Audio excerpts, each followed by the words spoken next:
irmãos. Graças ao Senhor Jesus. Amém.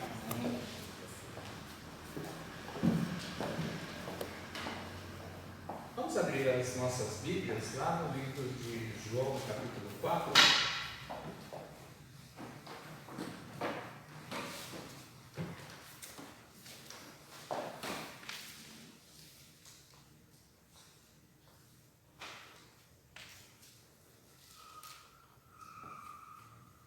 Nós vamos fazer a leitura de praticamente todo o capítulo 4. Vamos fazer a leitura de uma situação que aconteceu, com Jesus, na época em que ele esteve ensinando e anunciando o reino de Deus. E é uma narrativa, tá? Não é uma história qualquer, não é uma parábola, mas é uma situação que aconteceu, num determinado momento em que Jesus ele estava se dirigindo para um determinado lugar, para uma cidade, para pregar e para anunciar o reino de Deus. E muitas vezes nós achamos assim que para fazer, para a gente pregar, ensinar o evangelho, para a gente chegar e orar, ou para qualquer outro tipo de coisa que nós vamos fazer na vida, a gente pensa assim, temos que aprender tudo sobre essa determinada coisa, Só que com Deus é uma coisa interessante. Por mais que a gente se especialize em determinadas áreas ou coisas da nossa vida, quando Deus ele quer operar, quando Deus ele quer mostrar o poder que ele tem, mostrar a maneira como ele faz para atuar e para agir na vida da gente, Deus ele utiliza das coisas e das pessoas mais improváveis que possam existir no mundo. A Bíblia é assim, é um mundo das pessoas mais improváveis que existem. O que significa as pessoas mais improváveis? Deus ele não usa pessoas totalmente sábias, Deus ele não usa pessoas totalmente estudadas.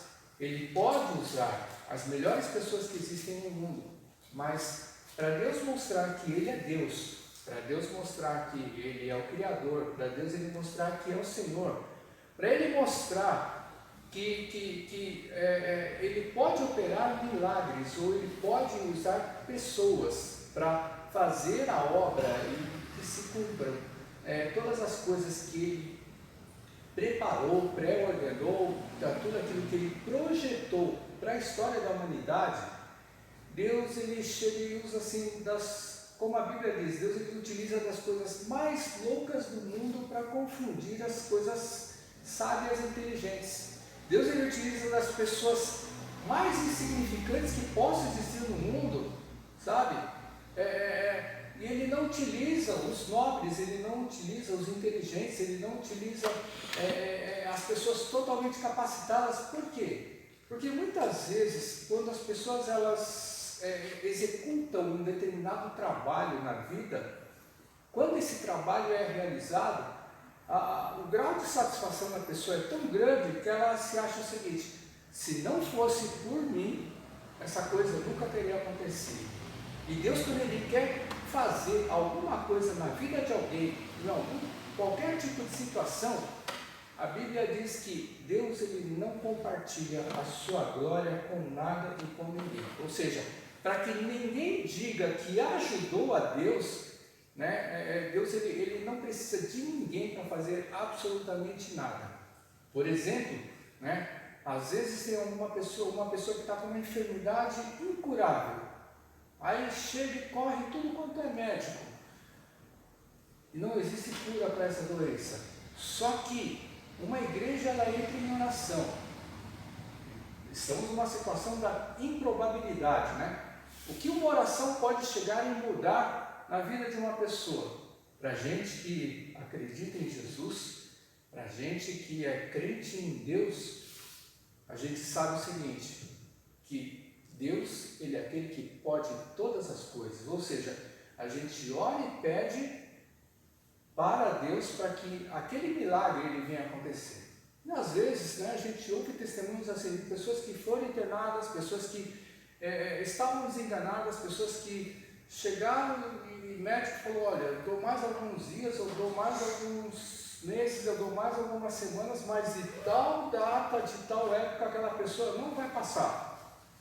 E aí acontece o quê? Acontece um milagre, algo sobrenatural que ninguém consegue explicar, e muito menos os médicos. E os médicos, que são as pessoas mais céticas, né, que possam existir no mundo, por causa da profissão que eles aprenderam, da qualidade do ensino que eles tiveram, né, que eles salvam muitas vidas.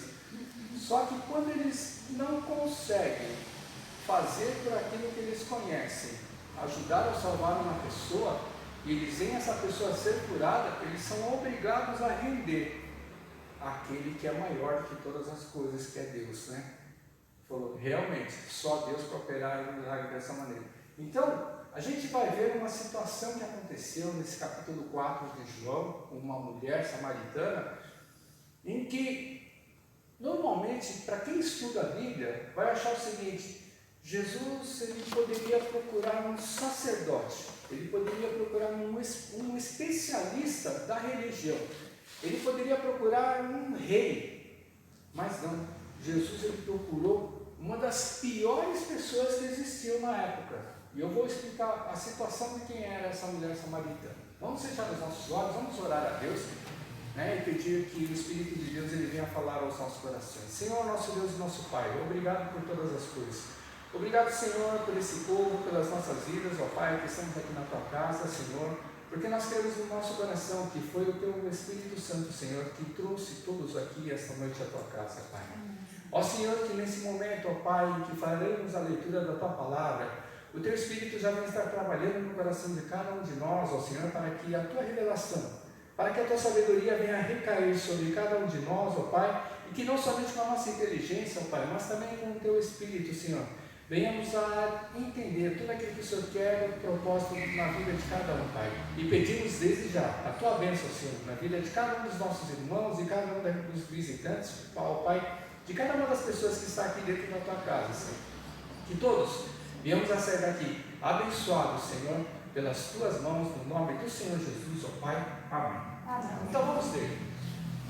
Capítulo 4, a partir do versículo 1, ele é um capítulo bem comprido, eu não vou ler rápido, eu vou ler com calma, né, para que até você possa entender, porque é uma narrativa bem simples. O que é uma narrativa? É a história de uma situação, uma história de um caso de alguém na vida, né, e é bem simples a gente poder entender. Diz assim: quando, pois, o Senhor veio a saber que os fariseus tinham ouvido dizer que ele, Jesus, fazia e batizava mais discípulos que João, se bem que Jesus mesmo não batizava, e sim os seus discípulos, deixou a Judéia, retirando-se outra vez para a Galiléia, e era-lhe necessário atravessar a província de Samaria. Chegou, pois, a uma cidade samaritana chamada Sicar, perto das terras que Jacó dera a seu filho José. Estava ali a fonte de Jacó, e cansado da viagem, assentara-se Jesus junto à fonte por volta da hora sexta. A hora sexta é meio-dia, tá, irmãos? O judeu ele tinha mania de contar a primeira hora a partir do momento das 6 horas da manhã, quando o dia nasce, né? Então a hora sexta, quando ele falava, a hora sexta do dia era o meio-dia. E nisso veio uma mulher samaritana tirar água, e disse-lhe Jesus: dá-lhe de beber, pois seus discípulos tinham ido à cidade para comprar alimentos. Então lhe disse a mulher samaritana: como sendo tu judeu, pedes de beber a mim, que sou mulher samaritana? Porque os judeus não se dão com os samaritanos. Replicou Jesus: se conheceras o dom de Deus e quem é o que te pede, dá-me de beber, tu lhe pedirias e ele te daria água viva. E respondeu ela: Senhor, tu não tens com que atirar, e o poço é fundo, onde pois tens a água viva? És tu porventura maior do que Jacó, nosso pai, que nos deu o poço do qual ele mesmo bebeu, e bem assim seus filhos e seu gado? E afirmou Jesus: quem beber dessa água tornará a ter sede. Aquele, porém, que beber da água que eu lhe der, nunca mais terá sede. Pelo contrário, a água que eu lhe der será nele uma fonte a jorrar para a vida eterna. E disse a mulher: Senhor, dá-me dessa água para que eu não mais tenha sede, nem precise vir buscá-la. E disse Jesus: vai, chama teu marido e vem cá. Ao que respondeu a mulher: não tenho marido. E replicou Jesus: bem disseste, não tenho marido, porque 5 maridos já tivesse, e esse que agora tens não é teu marido. Isso dissesse com verdade. Senhor, disse-lhe a mulher, vejo que tu és profeta. Nossos pais adoravam nesse monte, vós, entretanto, dizeis que em Jerusalém é o lugar onde se deve adorar. E disse Jesus, mulher, podes crer-me que a hora vem, quando nem nesse monte, nem em Jerusalém adorareis o Pai. Vós adorais o que não conheceis. Nós adoramos o que conhecemos, porque a salvação vem dos judeus.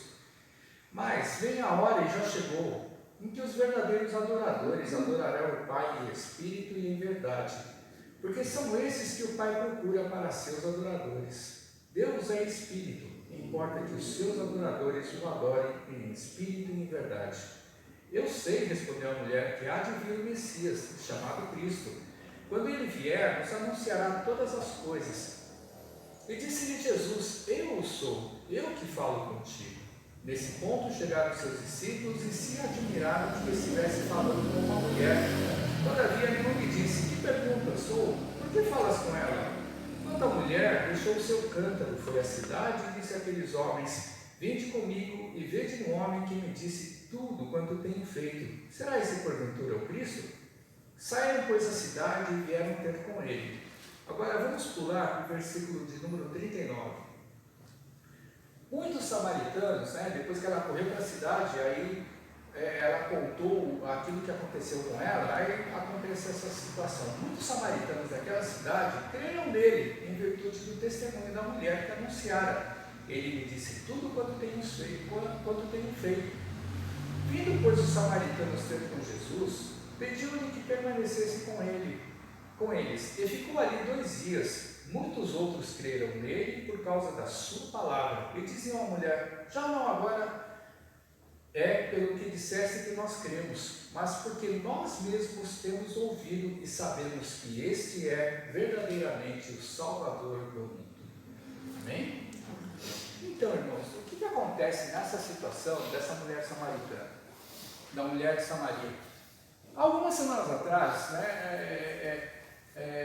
eu preguei sobre o bom samaritano, uma história, uma parábola que Jesus falou sobre o bom samaritano. Mesmo quem não é crente ou quem não conhece a Bíblia, já ouviu falar de um ditado, de um provérbio, de uma história que se conta acerca do bom samaritano. O que é o bom samaritano? É aquela pessoa que chega e faz o bem a qualquer um, independente da pessoa ser merecedora daquilo, ou seja, não importava, a questão do bom samaritano, não importa quem é a pessoa para quem ele faz o bem. Se ele tem condição de fazer o bem para alguma pessoa, ele faz independente de quem quer que seja. Por isso que se chama o bom samaritano, a história do bom samaritano. Essa história dessa mulher samaritana, essa mulher que mora na região de Samaria, é exatamente o contrário. O que acontece? Você imagina o seguinte, Samaria e Jerusalém, são 2 cidades, são 2 locais, e todos os 2 locais eles fazem parte de um país chamado Israel. Então você imagina o seguinte, imagina no Brasil, há algum tempo atrás, não digo hoje, mas há algum tempo atrás, não sei se vocês já ouviram falar, que existia muito revanchismo dentro do Brasil. Por exemplo, o gaúcho, ele se achava o melhor, o gaúcho não, os habitantes da região sul do Brasil, Paraná, Santa Catarina e Rio Grande do Sul, principalmente o Rio Grande do Sul, pelo fato de estar na fronteira com o Uruguai, eles se achavam assim, a nata da população no Brasil. Há algumas décadas atrás, os estados do Sul eles queriam se separar do Brasil porque eles não se consideravam brasileiros, eles se consideravam um outro tipo de povo, descendentes de alemães, descendentes de italianos, descendentes de europeus, e eles se achavam assim, o melhor que existia dentro do Brasil, e eles não se comparavam com os paulistas, não se comparavam com os cariocas, não se comparavam com os nordestinos nem com os nortistas, Eles se achavam assim, estamos no Brasil, mas somos um povo diferente. Você imagina o seguinte, você pega o povo lá da região norte, do nordeste do Brasil, há um tempo atrás, algumas décadas atrás, eram povos assim, totalmente discriminados por aqueles que moram daqui da região do sudeste, daqui da região do sul. Então existia um certo revanchismo do Brasil. Paulista e carioca não podiam se encontrar, quando se encontravam, não é sempre que chegavam a brigar, mas existia aquele ataque, aquela agressão verbal que existia. Então vocês imaginam o seguinte: Samaria, Jerusalém, judeu, samaritano, eles faziam parte de um país chamado Israel, né? E por que existia o samaritano e existia o judeu, que eles não se conversavam, eles nem se encontravam? A questão era o seguinte, era porque assim, o país de Israel, ele era dividido em 12 tribos, em 12 estados, né? E Jerusalém, judeu, eles era uma região do sul de Israel, onde eles passaram a se chamar judeu, mas era uma região onde era composta somente de 2 estados e 2 tribos, né? Judá e Benjamim, e todo o restante era chamado de povo do norte. Todos os outros 10 estados eram separados disso aí, mas tudo por causa do quê? Por causa de poder. Depois que morreu o rei Salomão, não existiu um consenso com aquele que ia herdar o trono. Começou a ter um revanchismo onde todo mundo queria chegar e ser o dominante do estado, do país de Israel. Por quê? Porque a nação de Israel no passado era uma nação muito poderosa, era uma nação muito rica, era uma nação extremamente abençoada. E quando é uma nação poderosa, rica, abençoada, todo mundo quer ser o rei, todo mundo quer ter o poder nas suas mãos. E aconteceu que houve essa divisão, houve essa cisão, apesar deles terem o mesmo Deus, o Deus que é o Deus de Israel, o Deus que nós queremos, né? Só que, quando houve essa separação desses 2 reinos, o chamado reino do norte e do sul, o reino de Judá, Jerusalém, né? Que a gente chama, que a gente vai chegar e ler na Bíblia, no Novo Testamento, que Jesus ele veio para os judeus, né? Ele veio para aqueles que seguiam à risca a lei dos 10 mandamentos. E o que acontece? Quando esses estados, essas tribos, elas se separaram, elas continuaram adorando o mesmo Deus, mas por causa daquele negócio que a gente ouve muito, a questão do sincretismo religioso. O que é?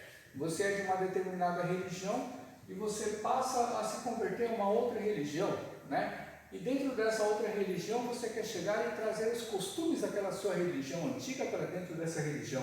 E aí essa religião, por ela não ser tão forte nos seus princípios, na sua doutrina, ela começa a dividir certas coisas de outras religiões, né, para que ela continue sendo uma religião dominante, ou seja, passa a ser um poder de Estado, passa a ser um poder de governo. E aí o que aconteceu? Eles começaram a seguir caminhos onde, assim, nos 10 mandamentos, o que Deus ele chega e fala? Você não pode adorar nenhum tipo de imagem, não tem nenhum tipo de idolatria com certo amuleto, com certa imagem, para você chegar e servir a eu como Deus, né? O samaritano ele servia a Deus, só que ele tinha uma outra imagem, ele tinha um outro deusinho, que através desse Deus ele chegava e adorava o próprio Deus. Então começava a misturar muita coisa. E aí o que aconteceu? O judeu, por ele chegar e seguir à risca, né, os princípios da doutrina dos 10 mandamentos que Moisés ele trouxe de Deus, eles começaram a se separar em tudo aquilo que eles usavam para cultuar a Deus, os samaritanos. Para o judeu era abominável. Então vocês imaginam o seguinte: Jesus ele era obrigado, ele estava fazendo a sua evangelização, ele estava pregando e anunciando o reino de Deus. E quando ele chegou e saiu daquela localidade e para ir para um outro lugar, ele tinha que passar exatamente dentro das terras de Samaria, né? Dos samaritanos, ou daquilo que era chamado antigamente do Reino do Norte. E quando Jesus ele entrou nessa terra, e o judeu, quando ele passava por esse lugar, por essa região, era assim: ele não se misturava, ele não conversava, ele muito menos comia junto com essas pessoas, porque até utilizar os mesmos utensílios, os mesmos pratos, os mesmos talheres, os mesmos copos, para eles era como se ele estivesse assim, pecando contra Deus, tá? É como se estivesse pecando contra Deus exatamente por causa daquilo que eles chamavam de ritual de purificação. E aí Jesus ele chegou e se instalou dentro de um poço de Jacó. O que significa Jacó? 2000 anos antes, mais ou menos 2000 anos antes, Abraão foi chamado por Deus para ser constituído como rei precursor, iniciante de uma nova nação, ao qual seria uma nação exclusiva de Deus, que no final se tornou o povo de Israel, né? E aí o que aconteceu? Vocês imaginam o seguinte: Jacó era filho de Abraão, Isaac e Jacó. Jacó era neto de Abraão. E aí o que aconteceu? Jacó era um homem que foi muito abençoado no passado, e ele chegou e nessa determinada região, no passado ele tinha cavado um poço. E vocês imaginam o seguinte: ele cavou um poço, e esse poço ele ficou aberto por 2000 anos. Então vocês imaginam o seguinte: mais ou menos 2000 anos depois, nunca secou esse poço. Coisa difícil, né, irmãos? Então, só para vocês verem assim, como Deus, através dos tempos, de uma determinada situação, Deus ele já tinha preparado tudo aquilo que iria acontecer. O que a gente nunca espera dentro de uma história, dentro da Bíblia, quando Jesus ele começa a chegar e falar de salvação, quando Jesus ele começa a falar de vida eterna, quando Jesus ele começa a chegar e falar que Ele é o dono da bênção, né? No caso aí, se vocês se lembrarem do texto quando a gente leu, né? Quando Jesus ele chega e começa a conversar com a mulher, e ele chega e fala para a mulher: se você sabe quem é que está falando com você, eu, Jesus, se você soubesse quem é que está falando com você, que é aquele que tem o poder de dar a água viva, de dar a água da eternidade. Jesus estava querendo dizer para a mulher que Ele é aquele que tinha condição de dar a vida eterna para aquela mulher, tá? E a gente vai pensar o seguinte: mas será que ela não entendeu o recado? Porque quando Jesus ele chegou e falou sobre isso daí para aquela mulher, ele falou usando os termos do Antigo Testamento. E essa mulher, por ela ser samaritana, apesar dela ser de acreditar em Deus, mas apesar do sincretismo religioso, apesar da distorção que eles tinham, né, em adorar a Deus, mas o sentido era o mesmo. Vocês imaginam, por exemplo, o que significa isso aí? Vocês imaginam o seguinte: no mundo chega e falam pelas estatísticas que 1/3 da população, mais ou menos, 1/3 da população mundial, ela é o quê? Ela é cristã, né? E o que significa esse 1/3 da população mundial ser cristão? Então, o que engloba essa população de religião cristã? Englobam os crentes, protestantes, que somos nós, englobam os católicos, englobam os ortodoxos, né? Aqueles que, por exemplo, quem que é ortodoxo? Você chega e você vê que ortodoxos são aqueles, a gente fala católico, mas não são católicos, são, né, cristãos também, né, que tem a Cristo como Senhor.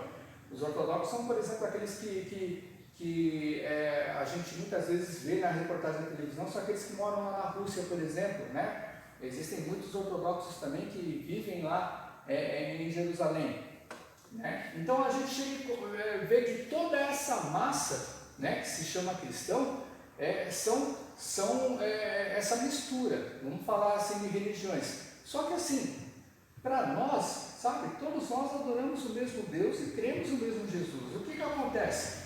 Lá naquela região, quando Jesus passou por essa cidade de Samaria, essa cidade de Sicar, ele encontrou com essa mulher. Essa mulher, ela chegou, Jesus ele estava lá em frente a esse poço, ele chega e pede para essa mulher água, porque ele não tinha um balde, ele não tinha um vaso, ele não tinha um copo para beber da água. Já começa aí, a mulher chega de samaritana e fala: como que você chega e você pede? Isso daí sendo que o judeu ele não aceita nada do samaritano, tá? Aí o que acontece? Se você se lembrar da narrativa, diz assim, que a mulher chegou, que eu falei, na 6ª hora, na hora do meio-dia. Vocês sabem que meio-dia, se a gente for lembrar aqui, né, imagina lá do outro lado do mundo que é 50 graus no mais alto do dia, e depois na noite chega a fazer 0 graus no meio do deserto. Você imagina o seguinte: meio-dia é a pior hora que tem para você pegar água. Quem vai pegar água no poço ao meio-dia? Ninguém. Essa mulher ela estava sozinha. Então, pela narrativa, a gente já vê o seguinte: ela vai sozinha ao meio-dia, na pior hora do dia, a hora mais quente, ou seja, qual seria a melhor hora para você buscar água no poço? De manhã cedo ou no final do dia, não é? Pensa bem. Então, ela foi na hora que ninguém vai. Por quê? Porque é muito quente. E quando ela chega nessa hora, ela espera assim, não ter ninguém que foi que Jesus, no meio da conversa com ela, ele chegou e começou a trazer uma revelação sobre a vida dela?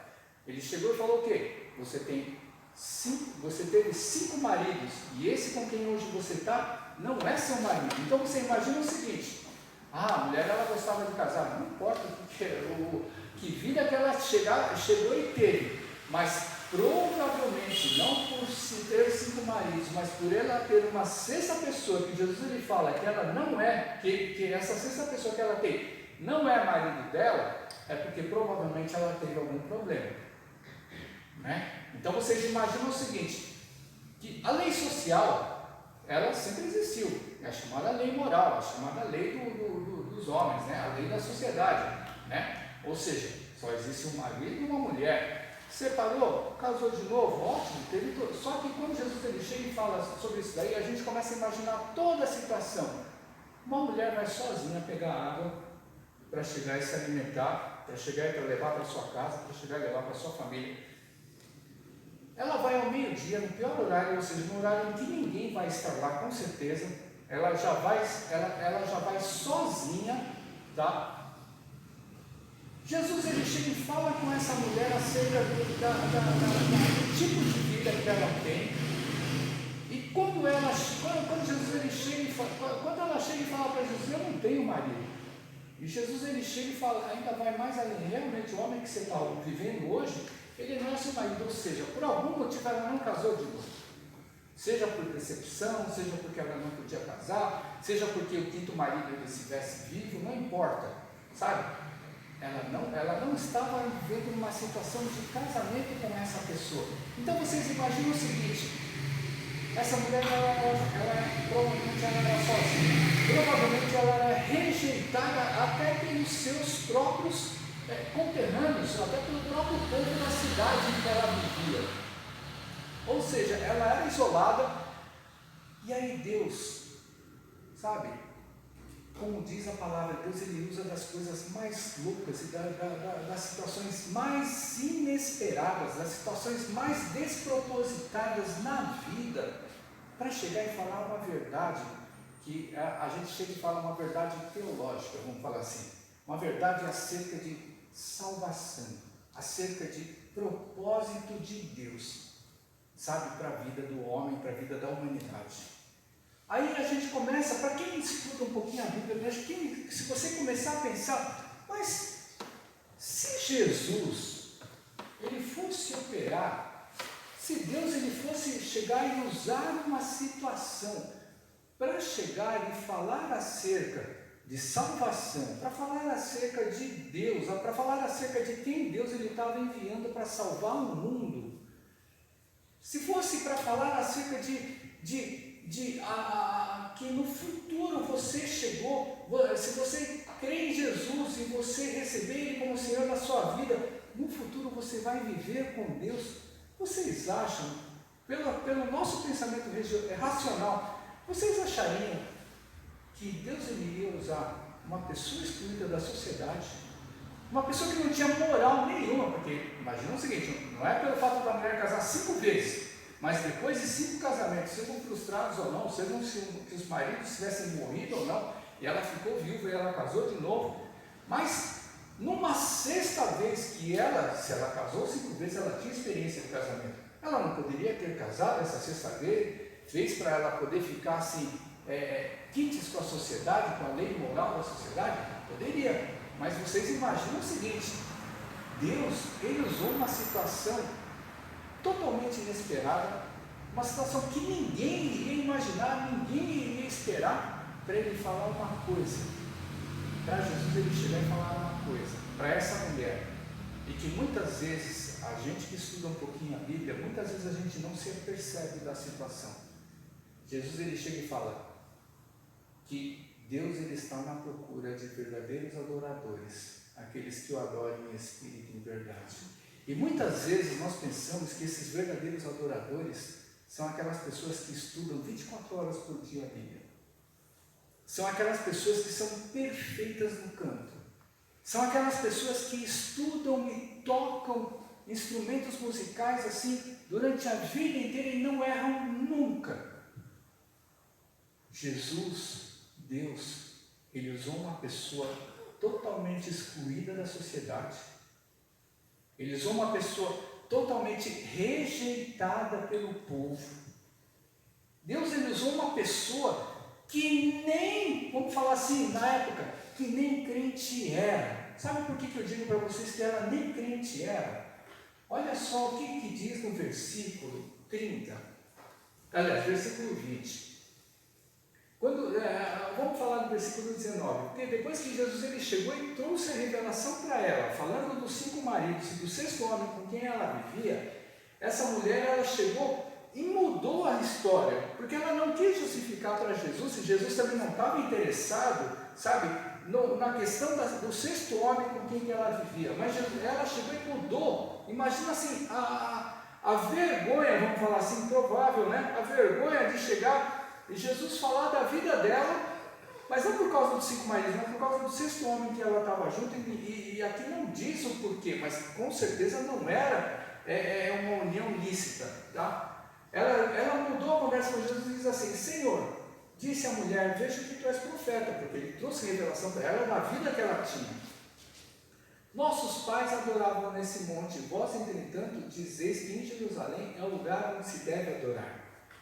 Se ela fosse religiosa, ela ia falar o seguinte: ela não ia falar nossos pais, ela ia falar nós cremos que é nesse monte, que ela diz lá, o monte de Gerizim, o monte dos samaritanos, nós cremos que é nesse monte que nós temos que adorar a Deus e que Deus vai enviar o Messias para nós, porque tanto o samaritano quanto o judeu esperavam no Messias, porque eles acreditavam no mesmo Deus e sabiam, porque eles tinham o mesmo pai, Abraão, Isaac e Jacó, e eles sabiam que pela palavra que foi dita lá atrás por Moisés, que Deus iria mandar um outro profeta, um outro Messias, um outro líder muito maior do que ele, para chegar e realizar as obras que Deus ele tinha que fazer. Se ela fosse crente, se ela fosse religiosa naquela época, ela ia falar nós, ele não ia falar nossos pais, ele não ia falar dos antepassados dela. Então vocês podem ver o seguinte: Deus ele não usou nenhuma pessoa que era religiosa, ela nem religiosa ela era, para chegar e falar acerca de uma questão em que nós crentes, muitas vezes nós pensamos o seguinte: quando Jesus ele disse que Deus ele está procurando um verdadeiro adorador, aquele que adora em espírito e em verdade. O verdadeiro adorador não é aquele que vai sagradamente toda semana na igreja. Não estou falando que você não tenha que vir, irmãos. Quando eu falo sagradamente toda semana na igreja, é aquele que vai por obrigação. Muitas vezes a gente chega e às vezes a gente toma na consciência o seguinte: faça chuva ou faça sol, eu vou para a igreja. Que tem que ir.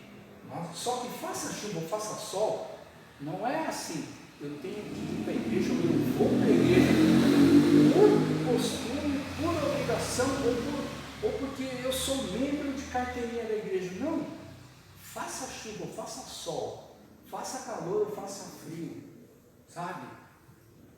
Eu vou para a igreja para adorar a Deus, eu vou para a igreja para ter comunhão com Deus e com meus irmãos, eu vou para a igreja para eu chegar e eu orar a Deus, eu vou para a igreja para entregar o meu sacrifício a Deus.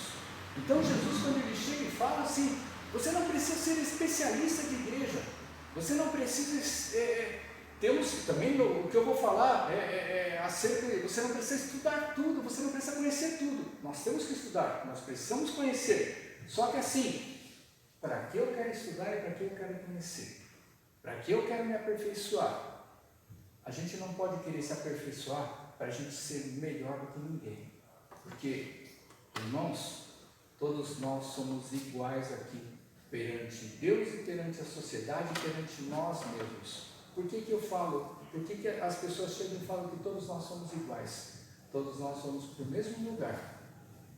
Vai chegar um dia, vai chegar uma hora que Jesus, você sendo crente ou não sendo, você acreditando em Cristo ou não, vai chegar um dia, vai chegar uma hora que Deus vai chegar e vai falar no teu coração: a tua vida, ela encerra aqui. Só que para aquele que acredita em Jesus, Deus ele vai colocar uma vírgula e vai falar, a tua vida aqui nessa terra, ele encerra aqui. E aí vai começar uma outra, na eternidade comigo. Para aquele que acredita em Jesus, né? Ou seja, diante desse mundo, desse chão em que nós pisamos, todos nós somos iguais. Alguns são melhores que outros no ensino, alguns são melhores que outros no poder aquisitivo, alguns são melhores que outros na sua saúde, alguns são melhores que outros na sua felicidade, não importa, mas diante de Deus e diante do nosso relacionamento social, vamos falar assim, todos nós somos iguais, né? E Jesus ele chegou e Deus ele usou uma situação, uma pessoa totalmente fora de propósito para dizer o quê? Que Deus ele está procurando pessoas que sejam extremamente sinceras, pessoas extremamente humildes, pessoas extremamente interessadas em querer conhecer a Deus. Deus ele está procurando, quando fala que está procurando um verdadeiro adorador, Deus ele está procurando alguém que queira encontrar a verdade. Que verdade é essa? Repare o seguinte, irmãos, talvez você no passado, por muito tempo, você tentou encontrar alguma verdade dentro da sua vida. E que verdade eu falo? Sabe quando você chega e você passa um tempo na sua vida querendo procurar encontrar alguma coisa e você não acha? E quando alguém chega e pergunta para você, mas o que você está procurando? E você responde para a pessoa, responde para si mesmo, nem eu sei o que eu estou procurando. Sabe quando você chega e você vive a sua vida e você fica com um ponto de interrogação? Você tem tudo. Você tem um bom emprego, você tem uma boa família, você tem uma boa convivência social, você tem bons amigos, você tem bom relacionamento, mas você sente no seu coração que está te faltando alguma coisa. Não sei se você já passou por isso. Eu acredito que sim, que todos nós já passamos por isso daí. Da gente chegar e procurar uma resposta por alguma coisa e a gente nem sabe ao certo o que nós estamos procurando. E a gente roda, as coisas acontecem boas ou ruins, a gente fica contente naquela hora, logo depois a gente não está mais contente, a gente passa um sofrimento aqui, resolve ali, e quando você resolve uma coisa difícil, uma situação difícil na sua vida, o que era para você estar fazendo? O que era para você estar sentindo? Explosão de alegria. Só que passou dali 2 dias, você volta dentro do seu próprio coração do mesmo jeito que você estava antes. E você chega e você começa a sentir um vazio dentro de você, procurando uma resposta por alguma coisa e você não sabe nem o que você está procurando. Isso eu vou falar uma coisa para vocês, irmãos. A Bíblia ela diz que Deus ele colocou a eternidade dentro do nosso coração, mas a gente não consegue encontrar essa eternidade. Deus ele colocou essa eternidade e a gente vai viver a nossa vida querendo encontrar essa eternidade, a gente nunca vai achar se a gente não tiver Cristo no coração da gente. Sabe por quê? Desde o começo da criação, Deus ele nos criou para a gente ser eterno. Na criação de Adão e Eva. Desde o começo, Deus ele criou para a gente chegar e a gente ser eterno. Só que o homem errou. A humanidade ela pisou na bola. E muitas vezes a gente vai viver a nossa vida e a gente vai pensar o seguinte: no que eu preciso me consertar? No que eu preciso me rever a minha vida para eu me acertar? Irmãos, todos nós, dentro do nosso coração, nós procuramos alguém que possa chegar a entender a nossa cabeça. Todos nós procuramos dentro da nossa vida alguém que consiga chegar e falar para nós: eu te conheço. Você pode estar casado há 30 anos, há 40 anos, há 50 anos com a mesma pessoa, homem e mulher. Mesmo que você não case, você pode estar convivendo com seus pais. 30, 40, 50 anos. Você sempre vai ter aquela coisa na sua cabeça: ninguém me entende. Ninguém me entende. E nem mesmo você, quando você vai parar para refletir sobre a sua própria cabeça e seu coração, você não vai conseguir se entender. Você vai chegar e vai falar: nossa, mas eu sou muito complicado. Não. Sabe por que você chega você chega nesse pensamento dentro de você? É exatamente por causa disso que a Bíblia diz. Deus, ele colocou dentro do seu coração, quando ele te criou, que você vai ser eterno. Só que para a gente ser eterno, existem dois caminhos. Existe um caminho onde você vai viver a eternidade com Deus, e existe um caminho onde você vai viver a eternidade na lamentação. Agora você imagina o seguinte: a vida que a gente vive é extremamente difícil. Todos nós, sem exceção, passamos uma vida difícil. Óbvio que dentro da nossa vida nós temos assim reflexos, temos relâmpagos, temos lampejos, sabe? De bons momentos, de momentos difíceis e que depois, quando vencemos, foi extremamente gratificantes, de momentos em que nós passamos e padecemos muito tempo e ainda continuamos tendo problemas na nossa vida. Agora você imagina o seguinte: quando a gente começa a fazer uma análise da nossa vida, não importa de que maneira você teve a sua vida, desde quando você se entende por gente até o dia de hoje, você vai começar a pesar na sua balança e você vai ver o seguinte: a vida da gente é extremamente difícil. Agora você imagina o seguinte: você sabendo, mesmo você não acreditando, né? Porque tem gente que acredita o seguinte: na hora que eu morrer acabou tudo. Só que existem coisas que a gente faz, ou coisas que você, vamos falar assim, que você lembra de pessoas que já participaram da sua vida, que hoje não estão mais presentes. Existem coisas que você lembra que faz assim, que faz você lembrar dessa ou daquela pessoa com muita saudade. Coisas de pessoas que já partiram desse mundo, que faz você lembrar o seguinte: exemplos de vida que faz com que você chegue e fale: puxa, aquela pessoa que hoje não está mais presente, ela me ensinou uma coisa que eu guardo e vou levar isso para o resto da minha vida. Por que você chega e você guarda e você vai levar? Isso eu chamo de legado. Coisas que fazemos na nossa vida que vão ficar ecoando durante as próximas gerações e vão servir de exemplo para as outras pessoas.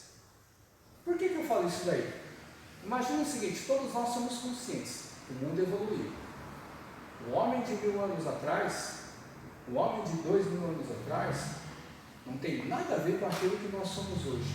Mas se não fossem as pessoas que existiram há 1000, 2000 anos atrás, nós não seríamos o que nós somos hoje. A vida que nós vivemos hoje, vivemos graças às gerações passadas que existiram.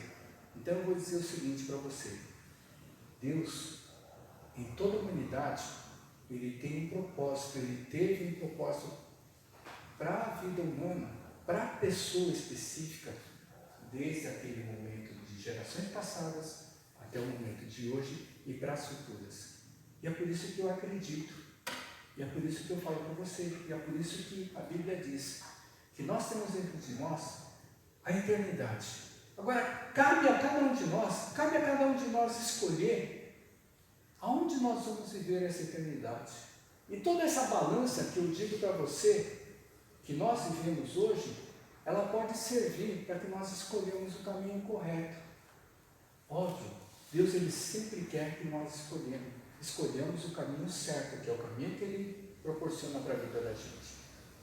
E Deus ele escolheu exatamente uma pessoa insignificante, uma pessoa que não tinha nada que oferecer para a humanidade naquele momento, uma pessoa que não tem nada para oferecer para a gente que hoje estamos aqui há 2000 anos na frente, lemos essa passagem bíblica, e se você for analisar essa pessoa, ela não te transmite absolutamente nada, mas Jesus ele usou essa mulher.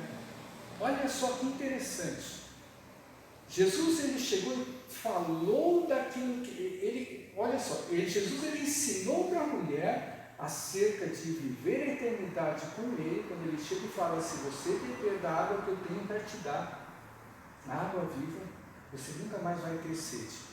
Quando ela chegou e Jesus falou essa água viva para ela, lá na época, lá no pensamento da época, sabe o que ela pensou, o significado da água viva? Lá no passado, a água viva, além de chegar e falar das coisas divinas, das coisas de Deus, as pessoas que viviam lá antigamente, a água viva para eles significava água corrente. Então você imagina o seguinte: de que maneira funciona um poço? Um poço ele funciona de duas maneiras. Primeiro é você chegar e cavar água na terra e ter um lençol de água onde vai chegar e brotar água, e tudo bem, aquele poço um dia vai secar.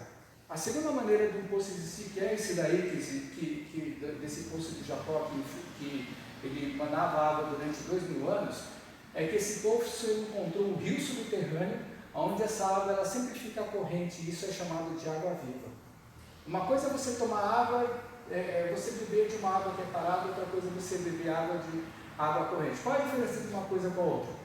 A água, quando ela é corrente, o que é? Ela é mais oxigenada. A água parada, ela tem um gosto que parece que é uma água, é uma água sem gosto. Quando você chega e fala: nossa, eu tomei uma água com gosto, significa que você tomou uma água que é cheia, né? É uma água cheia a gente pensa assim, é uma água cheia de sais minerais. Não, é água corrente, é aquilo que a gente chama de água mineral. Então a mulher, ela pensou exatamente isso aí. Só que quando Jesus ele falou, ele chegou e falou no sentido espiritual, ele falou no sentido da pessoa chegar e viver a vida eterna. Ela não tinha entendido, ela falou: me dá essa água para eu não ter que correr mais aqui para buscar.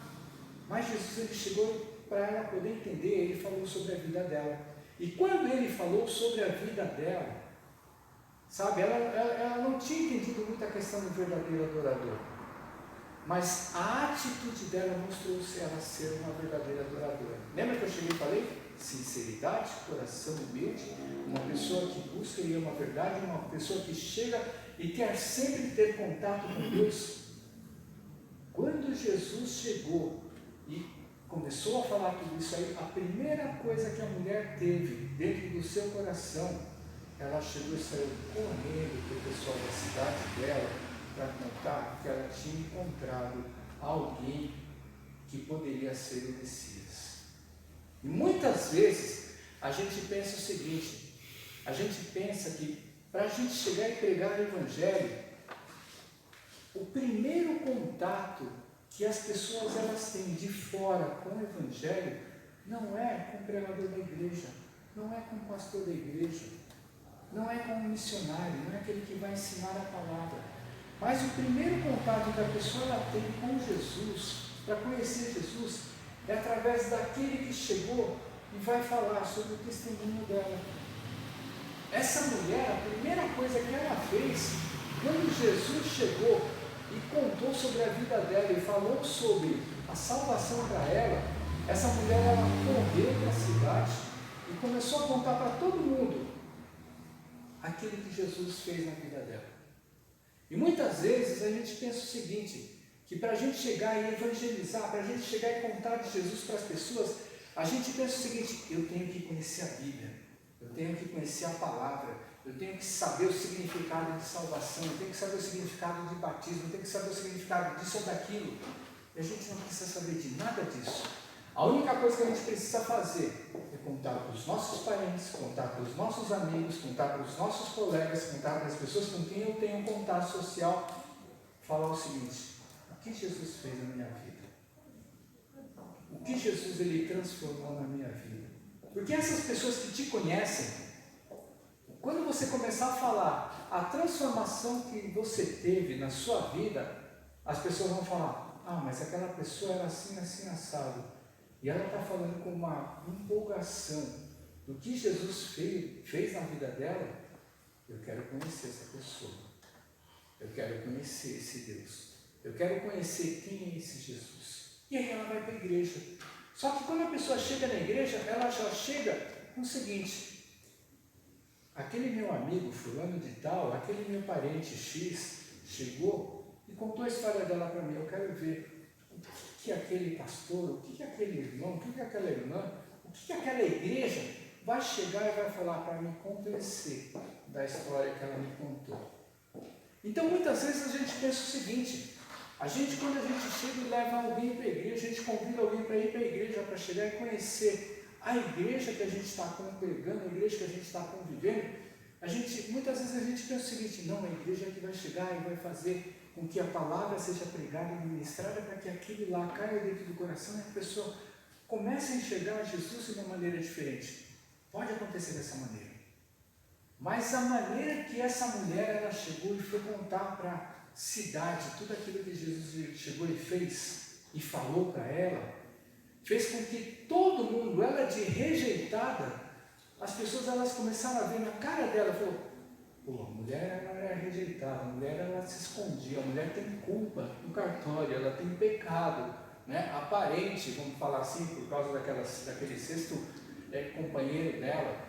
Ela chega e ela vive sozinha, porque ela tem vergonha de se misturar com as outras pessoas, né? E ela chega e vem contar de alguém que transformou a vida dela. Eu quero saber quem é essa pessoa. Muitas vezes a gente pensa o seguinte, a gente prepara todo o script, a gente prepara uma maneira da gente chegar e falar de Jesus para as pessoas. Eu não preciso de nada disso. Você só precisa contar o que Jesus fez na sua vida para você acreditar nele. Irmãos, eu sou um convertido de quase 40 anos, em que a pessoa que me evangelizou, ela não tinha nada, ela não tinha quase conhecimento nenhum, ela tinha o primário e ela me evangelizou. A irmã da pessoa que me evangelizou, ela era analfabeta. Só que quando ela ia para a igreja, ela prestava tanta atenção na hora da leitura da palavra, na hora que o pastor estava pregando e falando da situação, que aquela mulher que era analfabeta, hoje ela está nas mãos do Senhor, ela já está na glória, que aquela mulher que era analfabeta, ela conhecia a Bíblia mais do que muita gente que já estava há décadas dentro da igreja. Sabe com o que eu comparo isso daí? Você imagina o seguinte, uma pessoa que enxergava normalmente e ela ficou cega. Passa-se 1 ou 2 anos, a pessoa só fica pensando na tragédia, a pessoa fica em depressão. A partir do momento em que ela se aceita na condição que ela tem, antigamente a gente falava de deficiente físico, né? E a gente não pode chegar, e realmente a sociedade hoje em dia ela chega e fala, não, a gente não pode chamar as pessoas de deficiente físico, só porque a gente se considera uma pessoa normal, que tem todos as percepções e tem todo o corpo certo, a gente não pode chegar e falar que aquela pessoa que tem algum problema é deficiente, né? Hoje trata-se como pessoas especiais, né? Vamos falar assim. Mas a pessoa que ela fica cega, passado alguns anos, ela chega e ela começa a agir de tal maneira seguinte, que a cegueira passa a ser um detalhe na vida dela, ou seja, ela passa a ter uma audição mais apurada, ela passa a ter um olfato mais apurado, ela passa a ter um sentido de percepção, de direção muito mais apurado, ao ponto que com alguns instrumentos ela consegue chegar e viver normalmente como qualquer outro tipo de pessoa, ela consegue chegar e agir normalmente como qualquer outro tipo de pessoa, não é? Funciona dessa maneira. Então muitas vezes a gente pensa o seguinte, a gente pensa que a gente precisa se especializar em determinada coisa, e aí essa pessoa que eu falei para vocês, que ela era analfabeta, ela usou 2 capacidades que ela tinha, a audição e a capacidade mental dela para ela chegar e guardar. E toda vez que a gente chegava e queria saber de alguma passagem da Bíblia, chegar e falar, nossa, mas como é que foi a história desse ou daquele personagem da Bíblia? Se falasse para a irmã da pessoa que chegou e me evangelizou, ela contava a história todinha da Bíblia assim. Aí a gente chega e muitas vezes a gente pensa o seguinte, a gente que sabe ler, a gente que sabe escrever, a gente que tem tempo para fazer leitura, A gente chega e pega a Bíblia para ler, o que acontece? Cansa, não consegue ler, dá sono, a pessoa dorme com a Bíblia aberta, não consegue nem ler o capítulo inteiro, e muitas vezes a gente tem todas as qualidades que a gente precisa, e a gente não busca Deus. Aí eu vou voltar na história que Jesus chegou e falou. Deus está procurando verdadeiros adoradores, aqueles que buscam a Deus em espírito e em verdade, aqueles que buscam a Deus de coração aberto, sincero, humilde, que querem conhecer Deus, porque muitas vezes é o seguinte, as pessoas elas vêm para a igreja procurando um milagre, as pessoas vêm para a igreja procurando uma bênção, não que não tem que vir, a gente vai, aí Deus ele chega e opera um milagre na pessoa. Deus ele abre uma porta de emprego excepcional. Deus ele faz uma cura tremenda. Deus ele chega e resolve um problemão que a pessoa está tendo dentro de casa. A pessoa chega, vira as costas, muito obrigado Deus, obrigado igreja, e segue o seu caminho. Essa pessoa estava realmente procurando Deus em espírito e em verdade, como diz Jesus. Deus ele quer que essas pessoas o procurem com essa sinceridade, que conheçam a Deus, para que elas continuem o resto da sua vida, sabe, caminhando junto com Deus. Sabe por quê? Porque Deus ele quer mostrar cada vez mais o tipo de pessoa que você é para Ele. Você é uma pessoa especial, você é uma pessoa exclusiva, você é uma pessoa que Deus ele quer te capacitar para poder chegar e livrar um monte de pessoas aí fora que está se perdendo. Gente que está se entregando para a droga, gente que está se entregando para as coisas ruins, gente que está se entregando, sabe, para as coisas violentas aí fora do mundo. E aí a gente reclama que o mundo está perdido, só que nós não fazemos nada para chegar e fazer com que essas pessoas encontrem com Deus. Então Jesus, ele está procurando essas pessoas que vão ser capacitadas para Deus, para que elas possam conhecer quem é Deus, quem é Jesus e o que Deus quer fazer no mundo. Se você veio aqui, se você hoje é uma pessoa que estava perdida no mundo e Deus se trouxe para a presença dele, Deus está querendo te usar. Deus está querendo, sabe, usar você para que muitas pessoas que estão se perdendo lá fora, elas consigam se encontrar com aquele que é o dono da eternidade, com aquele que vai chegar e vai cumprir aquilo que ele falou desde o começo, em nome de Jesus. Amém? Amém.